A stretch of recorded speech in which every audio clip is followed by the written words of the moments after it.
crecimiento realmente no ha variado, no hay nada de nuevo, ¿no? Durante muchos años es exactamente igual, ¿no? Lo que sí es cierto es de que en lo que es crecimiento,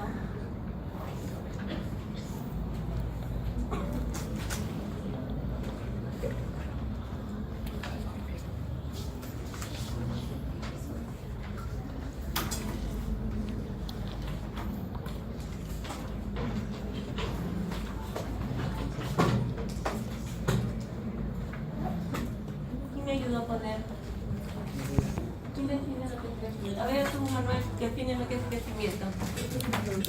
¿Ah? Sí, por favor. El aumento de peso y talla. Sí, gracias. ¿Y cómo me dijiste? El aumento del peso y talla de un niño. ¿Alguien está de acuerdo con Manuel? ¿Dónde está Juan Carlos? A ver, Juan Carlos. Dime, ¿qué es crecimiento? ¿Estás de acuerdo con lo que dice Manuel o algo más? Siguiendo el desarrollo tanto en el aspecto neurológico como en el aspecto antropomórfico. Bueno, lo que corresponde al crecimiento es lo que ha dicho Manuel, lo que ha dicho Juan Carlos, ¿no? En general es un incremento de toda la masa corporal.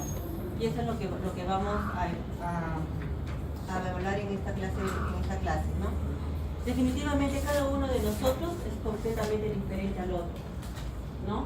Pero sin embargo, desde que nacemos, bueno, desde que somos concebidos y posteriormente en la etapa postnatal, vamos a compartir ciertos caracteres con otros individuos en cada una de las etapas por las cuales atravesamos para ser adultos y cada una de esas etapas el ser humano va adquiriendo ciertas características que a la larga le van a permitir desarrollarse y desenvolverse en el mundo en que vivimos. ¿Cómo definimos crecimiento? Definimos crecimiento como un aumento del tamaño corporal. Definitivamente es un fenómeno cuantitativo donde existen dos cosas, una multiplicación, que es lo que es la hiperplasia, y un aumento, que es el crecimiento específicamente que se refiere a la hipertrofia. Entonces, en el crecimiento existen ciertos periodos. Si el crecimiento empieza con el crecimiento crítico, donde solamente existe hiperplasia, luego pasa al periodo subcrítico, donde existe hiperplasia e hipertrofia, luego solamente el crecimiento se caracteriza por la presencia de hipertrofia. Disculpen, que no hay ningún bueno, tenemos un paciente que está mal y tiene unos movimientos, por eso es que es contestado la llamada. Entonces, después de este periodo subcrítico, solamente hay un periodo donde solamente existe hipertrofia y luego corresponde a lo que es la madurez y envejecimiento. ¿En cuál de todas las etapas podría haber mayor lesión o una anoxia que produzca un trastorno del envejecimiento? ¿Ah? En el periodo crítico, como dice, donde hay un fenómeno de hiperplasia, o en el periodo subcrítico. Entonces va a depender mucho del trastorno de crecimiento si las noxas estén en cualquiera de estos dos periodos, ¿no? Entonces el crecimiento está genéticamente programado. La similitud de la talla que se da entre los primeros monocigotos tiene una correlación de 0.94 y en los primeros dicigotos de 0.5. ¿Qué dicen los estudios? Dicen que la determinación de la talla es poligénica, y varios factores van a intervenir. Van a participar los genes que están ubicados tanto en los autosomas como en los cromosomas sexuales. La herencia no solamente influye en la talla final y en las proporciones corporales de un individuo, sino también en diversos procesos dinámicos madurativos como la secuencia ósea, dentaria, la velocidad de crecimiento, la edad de la menarquia. Está influido, sin embargo, por las condiciones ambientales y las condiciones nutricionales. Esto está demostrado científicamente. Aquellos niños que se encuentran en los orfanatos, en el orfanato está apoyado por el Estado, ¿no? O por una institución privada, entonces van a tener la cantidad de alimentos necesarios, por lo menos con las proporciones nutritivas que corresponden, pero sin embargo se ha demostrado que estos niños, a pesar de tener los alimentos que requieren, si no hay afecto, ¿no? De las personas que atienden a estos niños, el crecimiento no se va a dar en las mejores condiciones. Entonces, definitivamente, el ambiente es importante para que estos aspectos nutricionales ayuden al crecimiento como corresponde. El control de crecimiento. Para el control de crecimiento, ¿cómo lo definimos? Como un conjunto de actividades periódicas y sistemáticas donde existe o debe de existir una vigilancia adecuada, una vigilancia oportuna. ¿Sí? No solamente adecuada, sino que también sea oportuna. Si es oportuna, nosotros vamos a poder resolver el problema de ese niño. Pero si no es oportuna, de repente vamos a mejorar el crecimiento, pero no como corresponde. La finalidad es detectar de manera precoz y oportuna los riesgos, las alteraciones, los trastornos, así como la presencia de enfermedades, facilitando su diagnóstico y disminuyendo sus secuelas, ¿no?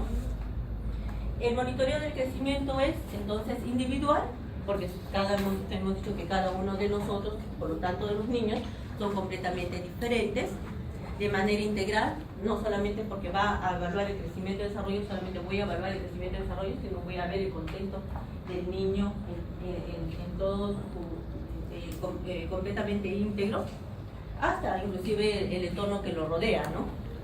La parte oportuna, como ya les mencioné, si es oportuna, se va a resolver el problema como corresponde en las mejores condiciones. Si yo me retardo en hacer el diagnóstico, este niño probablemente no va a crecer como genéticamente está programado. Periódico, porque para que yo pueda evaluar, yo tengo que hacer durante los primeros años, periódicamente. Por ejemplo, durante el primer año, durante todos los meses, porque cada uno de los meses el niño tiene que ser valorado en sus diferentes aspectos de crecimiento, entonces tiene que ser periódico, ¿no? A los 2 años es más espaciado y así sucesivamente, y secuencial, porque para que yo pueda evaluar tengo que compararlo con el control anterior para ver cómo está avanzando. El esquema de periodicidad, como ya les mencioné, en el recién nacido son dos veces, es decir, cada 15 días. En el primer año, una vez al mes. En el segundo año, durante 6 veces va a ser el control, y hasta los 4 años, 4 veces por año. La evaluación del crecimiento se realiza mediante el peso, mediante la talla, ¿no? Los perímetros corporales, el índice de masa corporal y también lo que corresponde a la velocidad de la talla, ¿no? Entonces, estas son las medidas antropométricas, ¿no? Ahora, los factores que determinan el crecimiento definitivamente son varios factores, comenzando con la parte del aspecto genético, ¿no? Los factores neuroendocrinos, los factores metabólicos, los factores socioculturales, los factores socioculturales también, ¿no? Si la familia es vegetariana, entonces ese niño se va a involucrar y va a tener ese tipo de dieta, ¿no? Si no se tienen en cuenta los porcentajes de calorías que corresponden a las proteínas, carbohidratos y lípidos, definitivamente no va a desarrollarse adecuadamente. Pero si uno maneja la dieta como corresponde, sí va a mejorar. Entonces los aspectos culturales van a influir, ¿no? Los aspectos, también la zona donde vive el niño, también va a influir en estos factores de crecimiento, ¿no? La flora, la fauna van a influir en el crecimiento de ese niño, porque el niño su dieta va a estar constituida por ese aspecto. Los factores económicos, definitivamente, las políticas de salud son fundamentales, ¿no? Si hay una adecuada política de salud, definitivamente y toda la economía está bien, definitivamente la dieta de todos los niños en general va a mejorar, no solamente los que tienen una parte adquisitiva, sino también la gente más pobre. Pero si eso no ocurre, entonces definitivamente lo que va a pasar es de que va a haber pobreza, y al haber pobreza, definitivamente el crecimiento de los niños no es en la forma más adecuada. Entonces las políticas de salud es importante, pero también la oferta y la demanda, ¿no?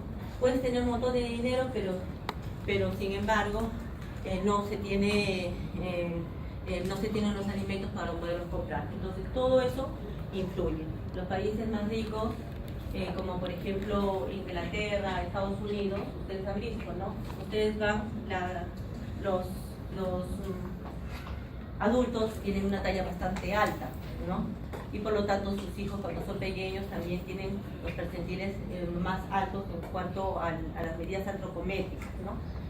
Se menciona que son los factores económicos durante todos esos años han hecho de que definitivamente tengan sus medidas antropométricas bastante altas en relación a los países subdesarrollados como somos nosotros.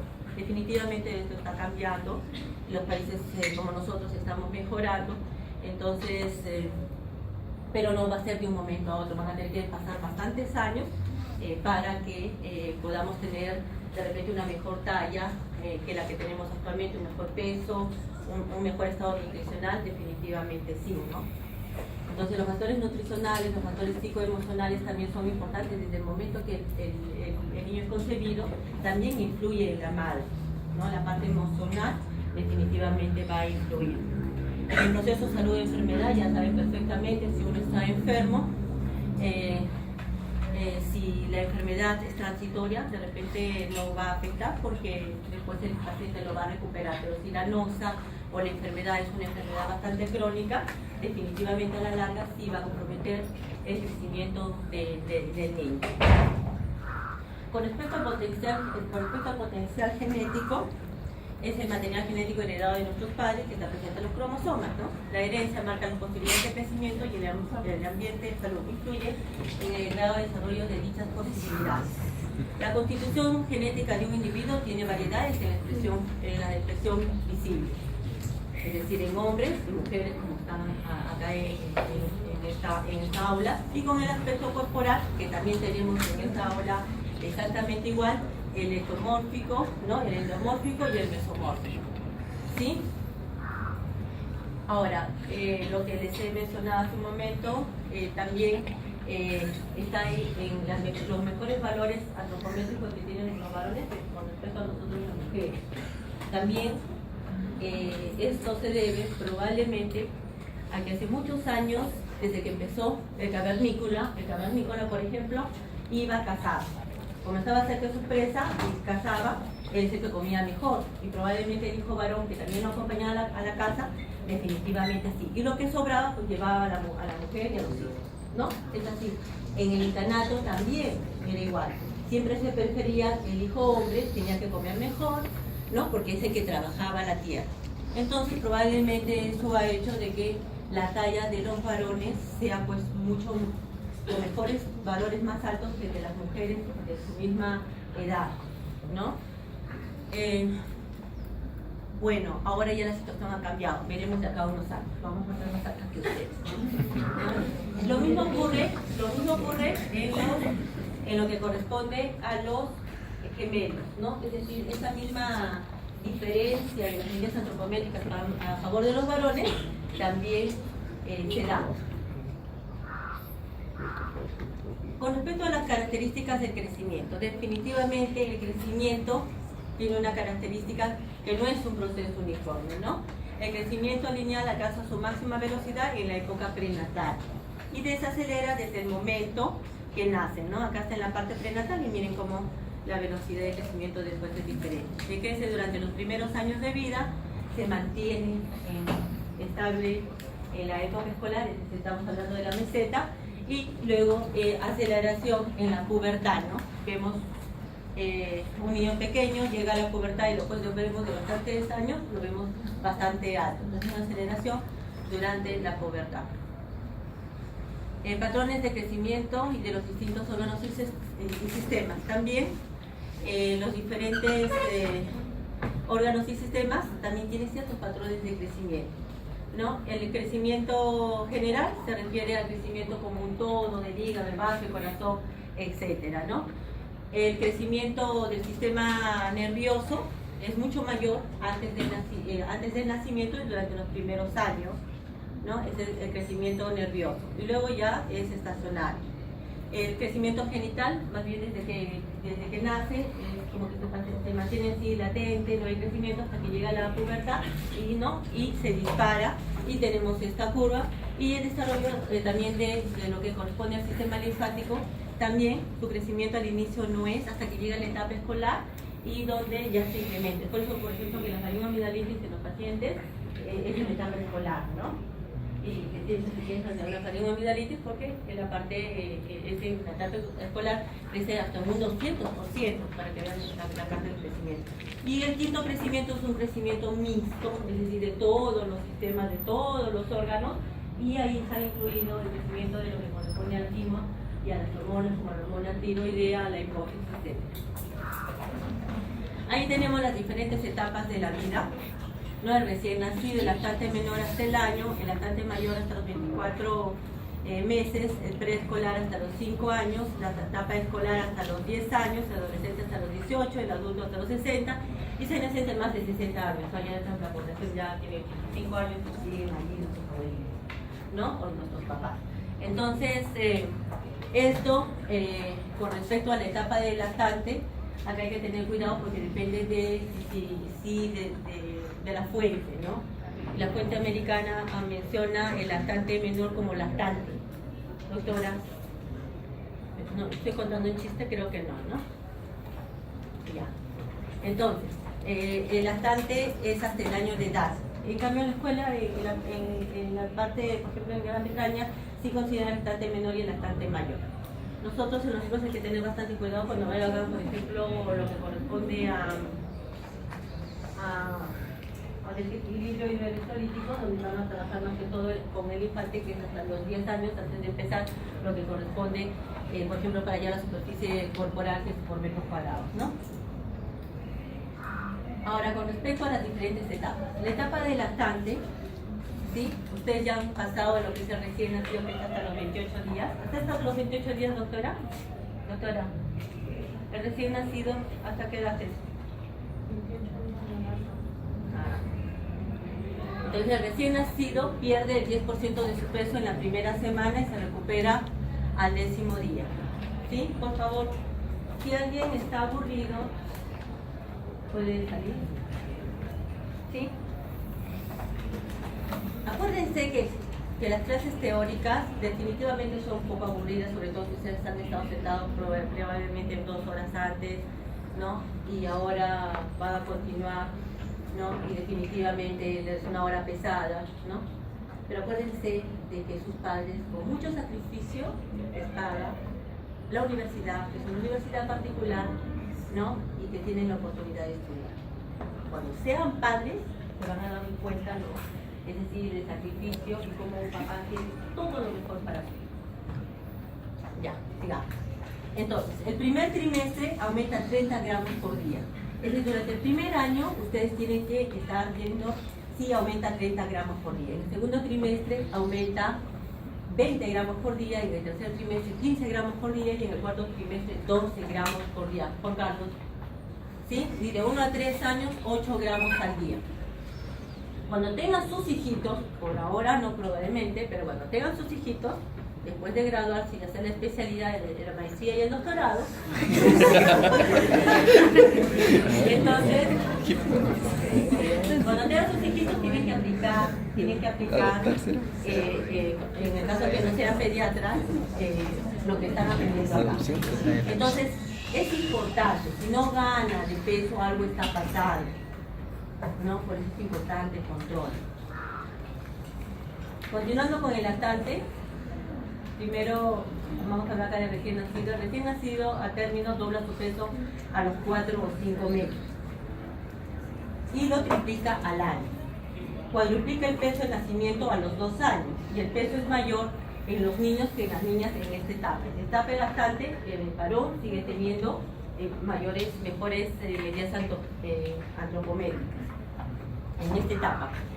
Ahora, con respecto a lo que es la talla, al nacer tiene 50 centímetros, al año tiene 75 centímetros. También en cada trimestre aumenta cierta cantidad. En el primer trimestre aumenta 25 centímetros por mes, en el segundo trimestre 2 centímetros por mes, en el tercer trimestre 1.5 centímetros por mes y en el cuarto trimestre 1.2 centímetros por mes. y de 1 a 3 años 1 centímetro mes. Si ustedes comparan el peso y la talla, son similares. Uno que es 30 y otro solamente ponen 2.0, 1.5, 1.2, que es 15 y 12 como la talla, pero perdón, como el peso, ¿no? Y la diferencia está que ustedes van a colocar el puntito para acordar. Los 2 primeros años tienen mayor aumento relativo de la talla en toda su vida intrauterina, no obstante el ritmo desacelerado si lo comparamos con respecto a la etapa prenatal. Durante el primer año el aumento de la talla es 25 centímetros y durante el segundo año es 12 centímetros. Los niños conservan la talla mayor que las niñas en la etapa del lactante, con un promedio de talla a los 2 años de 85 y de las niñas de 84.4. Definitivamente no se van a acordar exactamente con los decimales, ¿no? Con respecto al perímetro cefálico, el perímetro cefálico mide la circunferencia y si hay una relación entre lo que es el aumento de la masa encefálica con respecto al perímetro cefálico del niño, ¿no? El encéfalo a los 6 meses de edad es el 50% del peso que tiene el adulto, es decir, la mitad. 6 meses, el 50%. Y a los 12 meses es el 60%. Si son 12 meses, la mitad de 12 es 6, ¿no? 60%. El perímetro cefálico, entonces, el primer trimestre aumenta 2 centímetros al mes, el segundo trimestre aumenta 1 centímetro por mes, es decir, la mitad, y el tercer y cuarto trimestre 0.5 centímetros por mes, y de 1 a 3 años 0.5 centímetros por mes. Es decir, el primero y segundo trimestre es la mitad, ¿no? Y el tercer y cuarto es la mitad de 1, que es 0.5. Ahora, con respecto a las fontanelas, la fontanela anterior y la fontanela posterior, es importante, ¿sí?, tomar el perímetro cefálico. Es importante verificar las fontanelas, porque a veces la hidrocefalia se puede manifestar y en nuestras narices llegan nuestros colegas médicos y su hijito tiene hidrocefalia simplemente por no controlarlo, ¿no? A veces el médico peca, como es médico piensa que sabe todo, ¿no? Y a veces pecamos en eso. Siempre hay que tener cuidado en este aspecto y es importante ver las fontanelas, ¿no? Ahora, con respecto a la fontanela anterior, generalmente disminuye entre los 6 meses a los 18 meses y la fontanela posterior generalmente está cerrada entre el tercer y cuarto mes. ¿Sí? La doctora, ¿cómo se apellida? Bueno, yo chequeo las firmas, todo. Si existen dos, si se parecen igual, los anulo a los dos. Ya.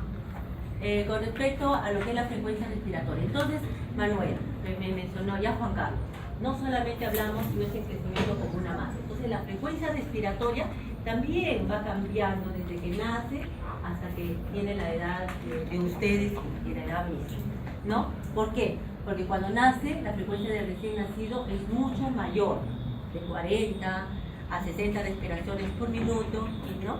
Y después, el lactante de 25 a 30 respiraciones. Hola. La frecuencia respiratoria va variando desde recién nacido hasta la etapa de lactante de 25 a 30 respiraciones por minuto.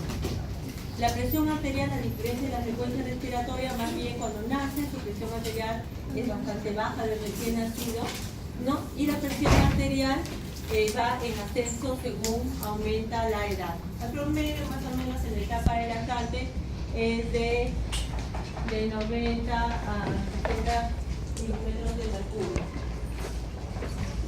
Ustedes van a observar tanto en los gráficos de la parte de arriba y de la parte de abajo, los percentiles.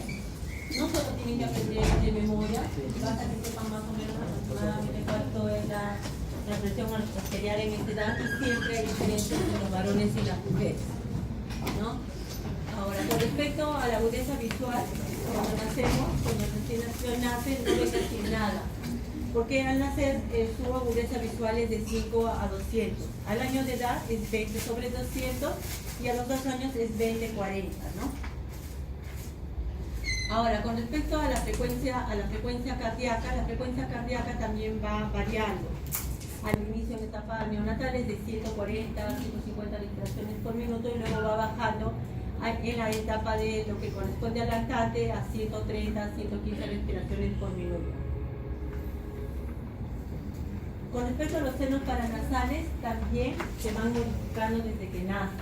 En etapa de lactante, cuando nacen, los senos esmoidales están presentes desde el nacimiento. Y también está presente el antro mastoideo. El proceso mastoideo no es visible en el nacimiento y empieza a crecer en el primer año. Y su neumatización se completa recién en la adolescencia. Entonces, cuando nace, recibe un nacito a término, es cuando nace tiene presente los senos esmoideos, ¿no? Ahora, con respecto a lo que es la dentadura, también va variando. Cuando nace no tiene dientes, ¿no? Y cuando hace erupción a los 6 meses, ¿sí? Hace erupción a los 6 meses de edad y no debe ser más allá de los 18 meses. En este lado de la tabla ustedes van a observar cómo van apareciendo los diferentes dientes a medida que... Entonces a los 6 meses primero salen los incisivos centrales inferiores, luego los laterales inferiores, luego los torgelones superiores, los caninos más o menos entre los 16 y los 18 meses y los segundos molares inferiores y superiores entre los 20 y los 24 meses. Es decir, en etapa de lactante completa la vestidura decidida que es 20, que como las notas que quieren sacar en su próximo examen. Ahora, con respecto al crecimiento del niño en etapa preescolar, acá tiene una característica, va aumentando su peso más o menos 2. El niño de 1 año tiene 10 kilos, de los 2 años tiene 12 kilos, de los 3 años, ¿cuánto tiene? 14 kilos, ¿no? El de 5 años 17 y el de 6 y así sucesivamente. Entonces, acá también van a ver la relación, ¿no?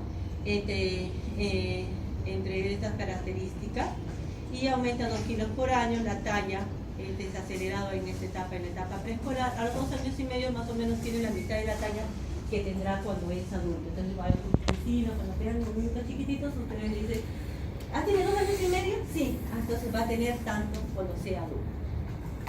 Entonces va a decir nuestro vecino, que definitivamente cuánto sabe mi vecinito que estudia medicina, ¿no? Entonces, a los 2 años y medio se tiene la mitad de la talla que tendrá en la parte cuando sea adulto.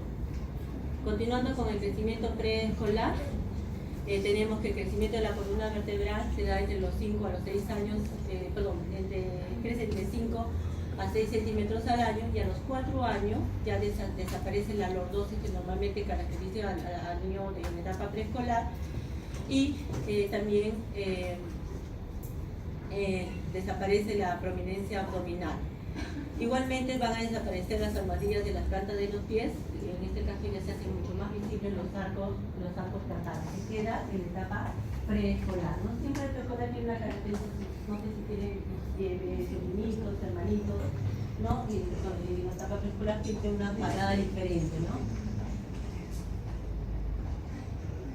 El perímetro cefálico, a los 3 años el cerebro es aproximadamente 75% de lo que corresponde al cerebro del adulto y a los 6 años es el 90%. De ahí la importancia de lo que corresponde a la estimulación temprana del niño, ¿no? Ahora ya desde el inicio se nos manda desde bastante pequeñitos, ¿no? Al nido, luego la parte preescolar, por eso mientras más temprano. Antes no, iban al colegio a los 5 a los 6 años recién. ¿Por qué? Porque el cerebro se desarrolla y hay que estimularlo, no solamente el cerebro, sino en general todo el niño desde que es concebido, ¿no? El periodo de crecimiento es lento entre los 2 a los 5 años, la frecuencia respiratoria es de 20 a 25 respiraciones por minuto, ¿no? Acá sigue bajando la frecuencia respiratoria. En la etapa preescolar tiene la misma frecuencia respiratoria que el escolar. Ahora, con respecto a la frecuencia cardíaca también disminuye. El niño que tiene 4 años, pues, por ejemplo, un paciente preescolar, tiene ese niño más simétrico, tiene aproximadamente un metro de talla, tiene una frecuencia cardíaca de 100 por minuto, ¿no? Aproximadamente. La presión arterial en la etapa preescolar hemos dicho que va ascendiendo. En la etapa preescolar el promedio es entre 110 a 70 milímetros de mercurio aproximadamente. Con respecto a la agudeza visual, definitivamente con el transcurso de los años tiene mejor agudeza visual el paciente preescolar y la agudeza visual a los 3 años es 20 sobre 30, ¿sí? 3 años 30 y a los 4 años es 20 sobre 25, 25 es un cuarto, ¿no? Del total de 100. Y a los 5 años, es decir, en etapa preescolar, tiene exactamente la agudeza visual del adulto. ¿Sí?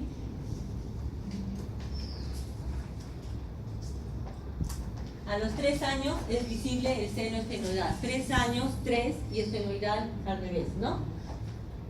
Y además no les puedo decir, acordarán el resto de su vida.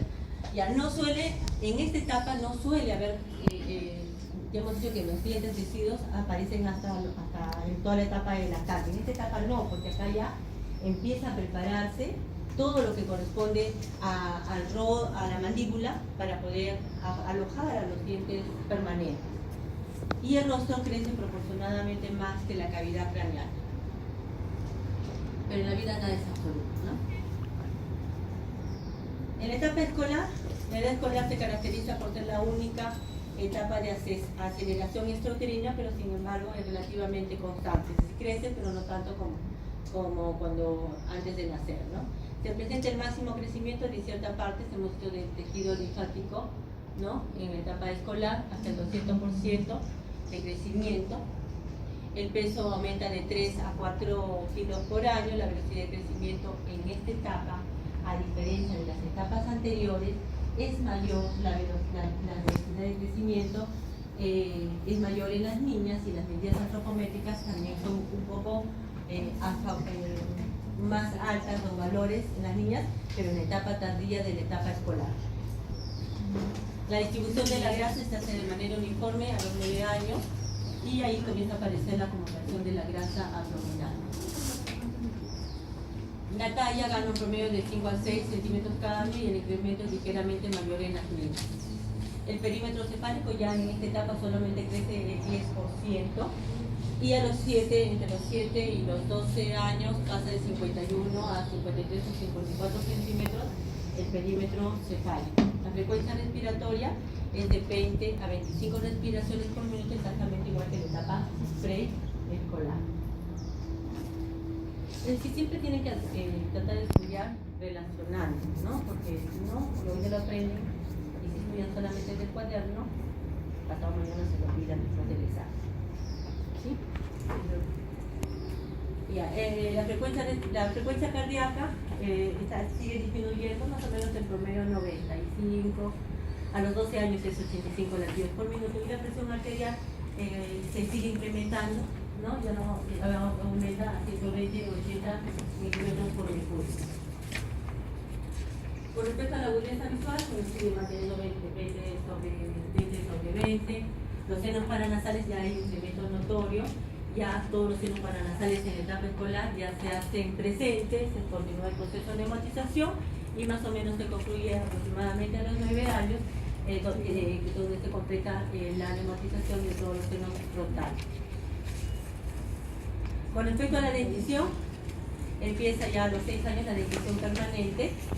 A los 10 años se erosionan los caninos, y algunas veces los premolares pueden aparecer en esta edad, muy frecuente, pero podrían ser.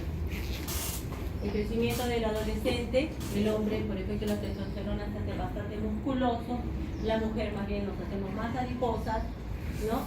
Y el mayor depósito de grasa ocurre en el periodo en que aumenta la talla. El crecimiento muscular ocurre 3 meses después.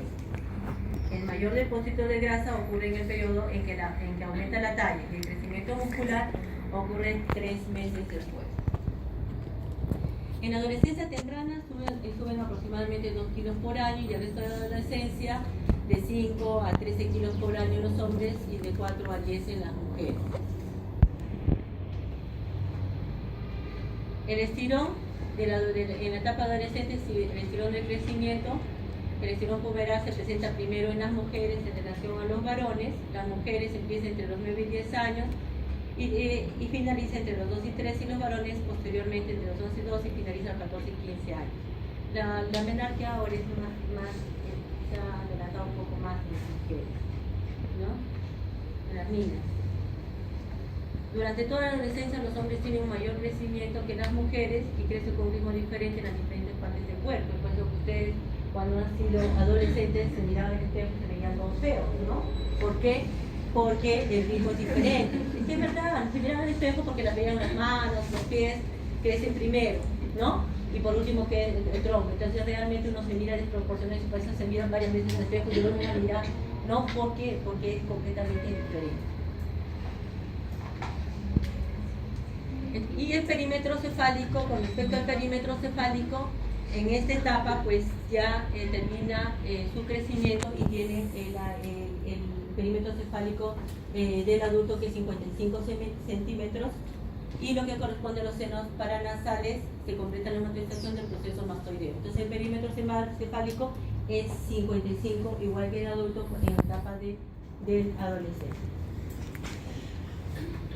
Con respecto a la dentición, en los adolescentes se caen los primeros molares y caninos de la dentición decidua. ¿Sí? Primeros molares y caninos de la dentición decidua.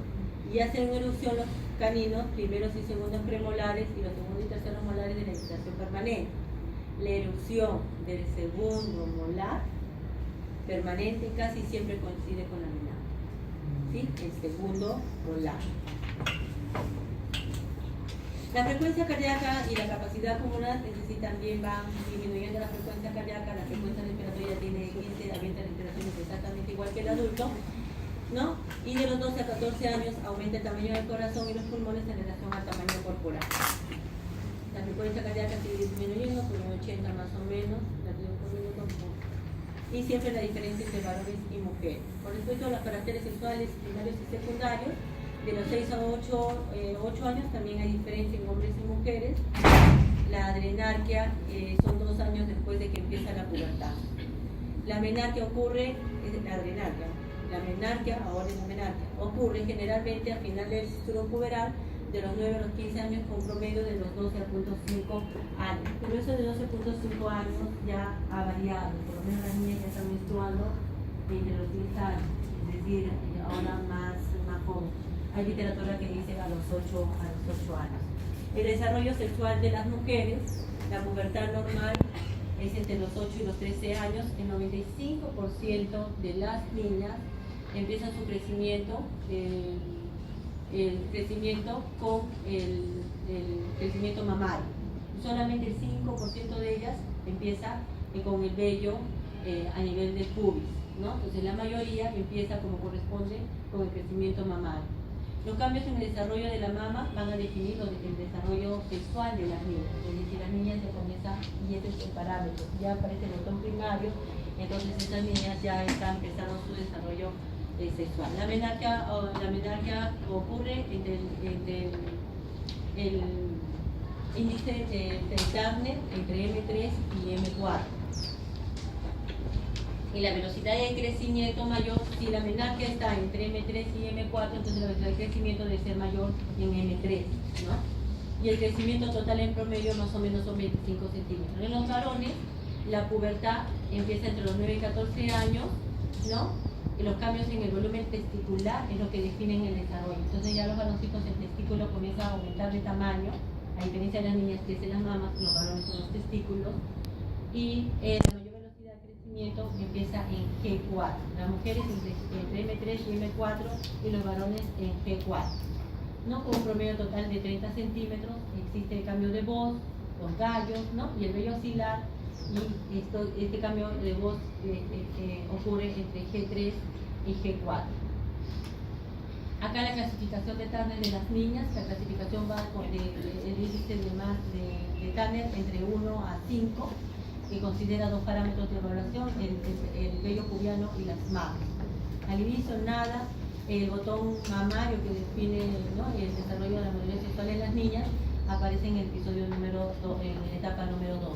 Y en el doble, en el 4, recién aparece el segundo botón mamario, ¿no? Y en la etapa de las 5 es exactamente igual, tanto el vello como la mama, igual que la mujer adulta. En el varón, exactamente son los mismos 5 estadios de Turner. La evaluación son los 3 parámetros, es el vello, los testículos y el pene, ¿no? En la etapa 1 es inexistente, en la etapa 2 hay el vello pubiano está poco pigmentado, el pene ligeramente aumentado en tamaño, el escroto está aumentado, la coloración se modifica. En el estadio 3 es más oscuro, el vello pubiano, tiene mayor longitud, los testículos son de mayor tamaño En la etapa 4 ya se asemeja el vello pubiano al del adulto, pero tiene menos cantidad, está menos rizado, y el pene aumenta en grosor y el glande también aumenta en grosor. Los testículos se hacen de mayor tamaño y después van a tener en el estadio 5 las mismas características que corresponden al adulto. La presión arterial, ya tenemos una presión arterial de 120/80 y los deportistas continúan con 110/70, no sé cuántos tendrán ustedes, ¿no? Y con respecto a la presión arterial, siempre es importante tener esta consideración. Ustedes que se van siempre tienen que tener hay determinadas formas para poder identificar, ¿no? La presión arterial, la definición de hipotensión por edad y la presión sistólica mediante esta fórmula, ¿no? En los neonatos, la presión arterial sistólica menos de 60, va a decir que es hipotenso. En los lactantes, ¿no? En los lactantes, es decir, en los infantes, en la escuela americana, es menos de 70, hablamos de hipotensión, cuando es menos de 70 la presión sistólica, milímetros de mercurio, de 1 a 10 años menos de 70, más la edad por 2, y en los niños mayores de 10 años menos de 90. Siempre tenemos que tener las fórmulas porque nunca van a tener de repente todas las tablas, entonces siempre hay que tener fórmulas para poder identificar y hacer un diagnóstico precoz, ¿no? El índice de masa corporal, han hecho con nutrición ya el índice de masa corporal, ¿no? Con la doctora Berto. Ya, entonces lo vamos a pasar. ¿No lo han hecho? Ya, entonces acá tenemos el índice de masa corporal, es el peso por kilo dividido entre la talla por metro cuadrado. Lo que significa peso bajo, peso saludable, sobrepeso y obeso. Esto se aplica para niños mayores o iguales a 2 años. Es decir, yo no puedo aplicar el índice de masa corporal en el lactante, que es el infante, a que sea hasta la nueva edad, ¿no? El bajo peso es niños menores de 3 años, voy a utilizar la relación peso para la talla, ¿no? En los niños mayores de 2 años el índice de masa corporal. El niño que está con bajo peso es aquel que el índice de masa corporal para la edad está por debajo del percentilo 5. El que está en riesgo de sobrepeso, en los niños mayores iguales a 2 años, utilizamos el índice de masa corporal y este va a ser entre 85 y 95, aquel niño que tiene un riesgo de sobrepeso. El que ya tiene sobrepeso es aquel niño que tiene, si tiene menos de 3 años, la relación peso para la talla por encima del percentilo 95, y si yo utilizo el índice de masa corporal en los niños de mayores de 2 años, este índice de masa corporal para la edad va a estar por encima del percentilo 95. La forma de trabajar los percentiles y las desviaciones estándar siempre tratan de utilizar la curva de Gauss, ¿no? Porque la memoria es muy frágil. Entonces, si ustedes ubican todos sus datos en una curva de Gauss, lo van a utilizar toda su vida, porque lo van a acordar. Con respecto al peso, es en el lactante, inclusive hasta los 3 años, inclusive dicen hasta que el niño pueda pesar hasta 16 kilos. Otra bibliografía podría utilizarse este tipo de balanza. Lo más importante es que la balanza esté calibrada, que la superficie donde se coloca la balanza sea una superficie rígida, ¿no? y que sea la misma balanza cuando yo hago el control del peso. De las medidas antropométricas, para que tengan valor, el niño tiene que ser medido o pesado, ¿no? Bajo las mismas circunstancias, de preferencia con la misma persona, ¿no? Para que yo pueda decir que el control ha aumentado, ha disminuido. Ahora, con respecto al peso, debemos pesar el pañal, subir al niño cuando la balanza esté bien calibrada, podemos utilizar hasta los 6 kilos. Hemos dicho que también 6 kilos puede tener un niño de 4 años, ¿no?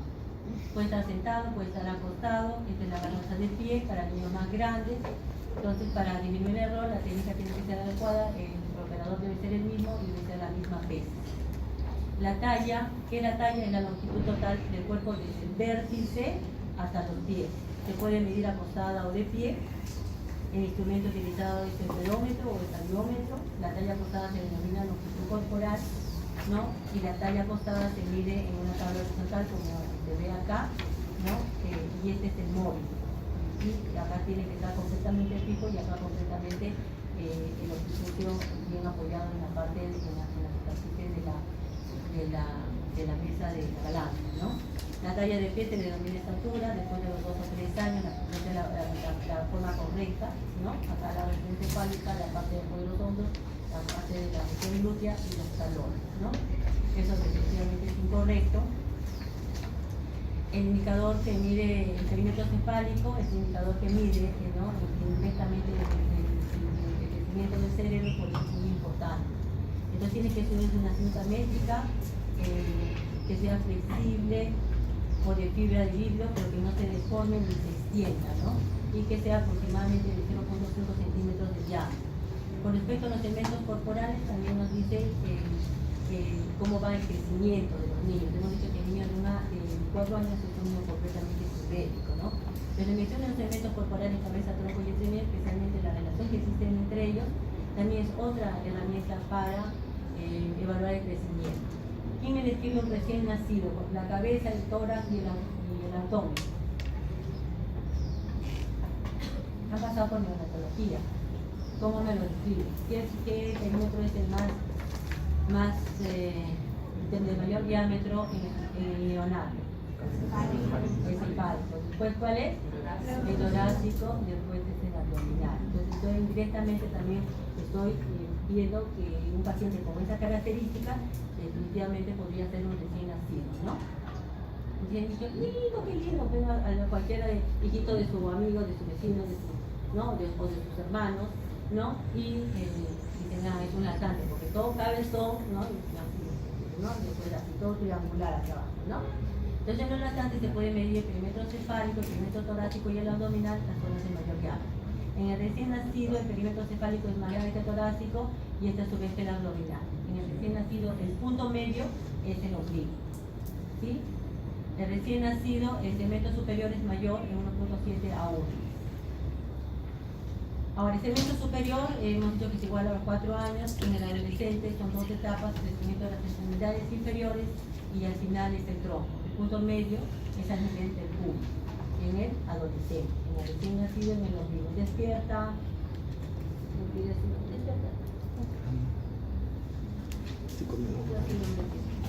Despierta la doctora. Hola. Ya. Seguimos. Entonces, para evaluar el segmento superior también se puede utilizar evaluación del segmento superior en forma sentada. Generalmente no lo utilizamos, pero probablemente no lo utilicen. La evaluación del crecimiento tenemos indicadores directos e indirectos. Directos son las medidas antropométricas, edad ósea, desarrollo dental, desarrollo genital. Todo eso es crecimiento, no solamente el perímetro cefálico talla. Todo, crecimiento en conjunto, como un todo. Los indicadores indirectos de la historia personal, social y familiar que tiene cada uno de estos lados. La evaluación del crecimiento sigue un patrón dinámico, es predecible en el tiempo, es fundamental conocer la tendencia de crecimiento de cada niño y compararla con el patrón normal, que es la curva normal de crecimiento, ¿no? Yo la puedo comparar fácilmente.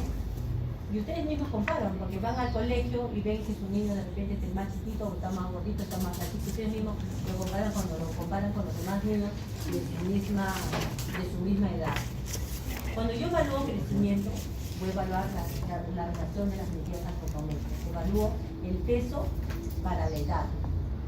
¿Sí? En neonatología es una medida bastante que la están usando, lo que están usando con neonatología, el peso para la edad.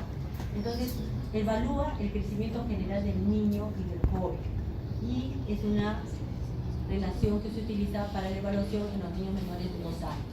La talla para la edad evalúa el crecimiento longitudinal, nos informa acerca del pasado nutricional y es la medida más estable del crecimiento y es la que vamos a utilizar en la siguiente clase.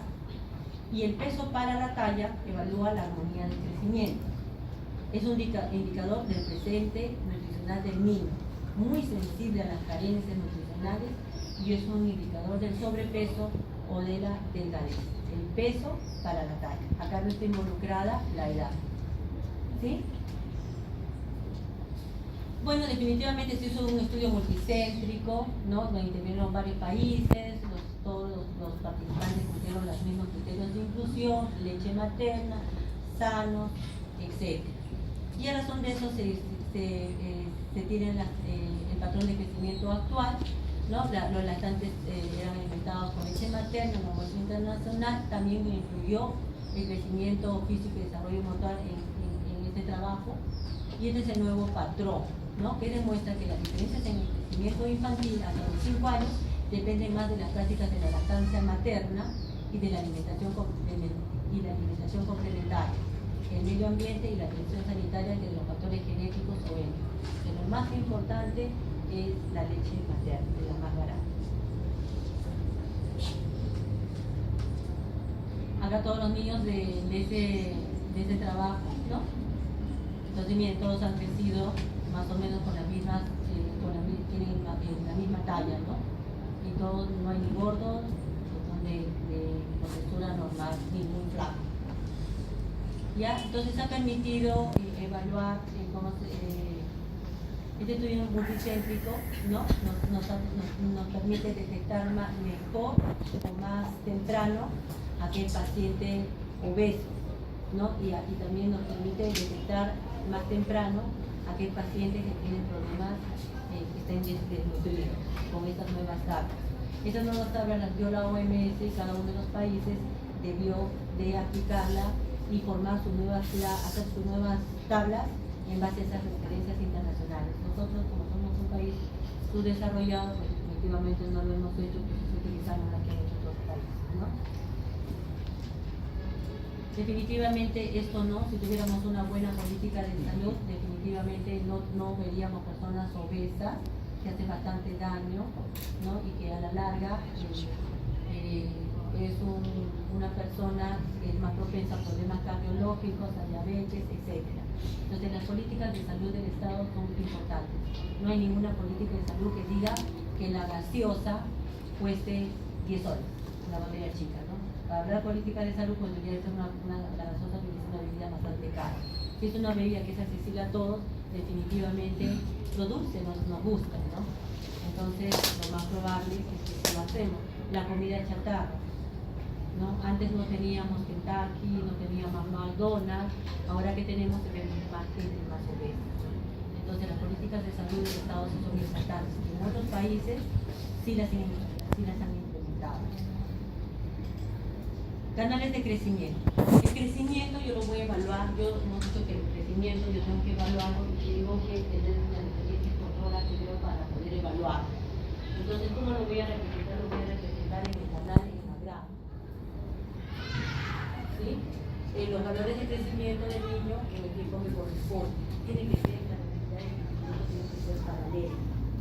Y la velocidad de crecimiento, si el crecimiento del niño no ha sido adecuado, entonces si la curva es de forma ascendente y es menos, el crecimiento no va a ser adecuado. Hay otra posibilidad que el niño no gane nada de peso o que no gane nada de talla, entonces su crecimiento se mantiene fuerte y tampoco estaría bien.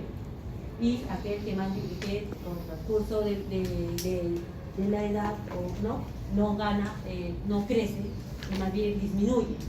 Entonces, o se mantiene paralelo, o si se mantiene paralelo, el niño está creciendo adecuadamente. Pero si aumenta, se mantiene o disminuye, definitivamente no. Es decir, para que haya un adecuado crecimiento, es decir, el crecimiento tiene que ser paralelo a la curva de los gráficos adecuados para su edad y para su sexo.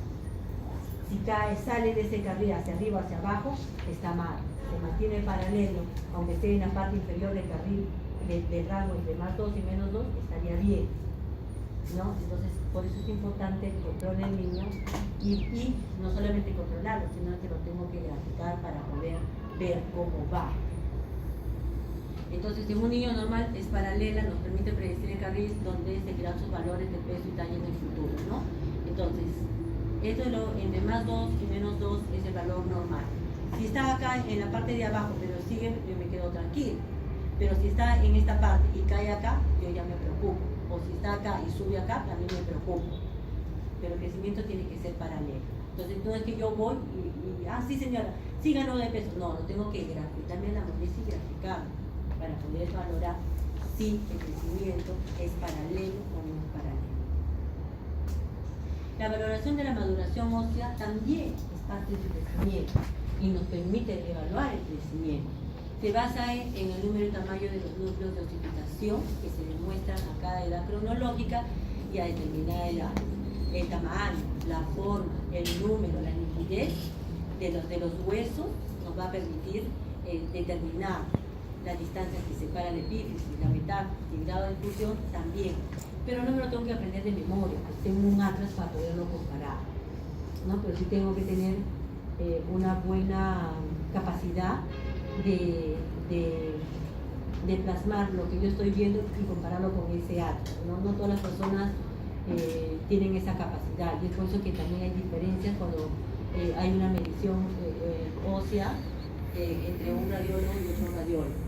Debido a que las niñas van adelantadas que los niños en el desarrollo esquelético de todas las edades, también en los patrones para ver la maduración ósea, también entre el hombre y la mujer hay diferencias. Es decir, hay el mismo atlas, pero para la mujer es uno y para el varón es otro. Hay diferencias. Existe una desviación típica de la edad ósea en relación con la edad cronológica, siendo 2 meses en el primer año, 4 meses en el segundo año, 6 durante el tercero y 10 durante el séptimo año de vida. Después, la desviación más o menos es de 12 a 15 meses. Siempre la variabilidad es menor para las niñas que para los niños. La información obtenida en las diversas áreas epífitas varía con la edad cronológica, la mano, la muñeca, son utilizadas en todos los periodos de la infancia y las extremidades inferiores en la primera infancia. Estos son los diferentes patrones con los que ustedes pueden comparar, ¿no? Y ahí están los diferentes puntos de datos y de clasificación. Acá en la parte, como ya les he dicho, a veces uno no tiene todas las tablas. Claro, ahora tenemos el celular, ¿no? Entonces, estamos en la punta de cierre, no llega la señal, de repente no vamos a poder encontrar las tablas, que no vamos a poder encontrar Google y utilizarla, es cierto que la tenga ahí en la computadora, pero si no, no. Pero sí, si ustedes aprenden estas fórmulas, sí van a poder calcular y tener aproximadamente, saber si ese niño tiene un peso, una talla en forma adecuada. ¿Sí? Eso sería todo con respecto a la clase de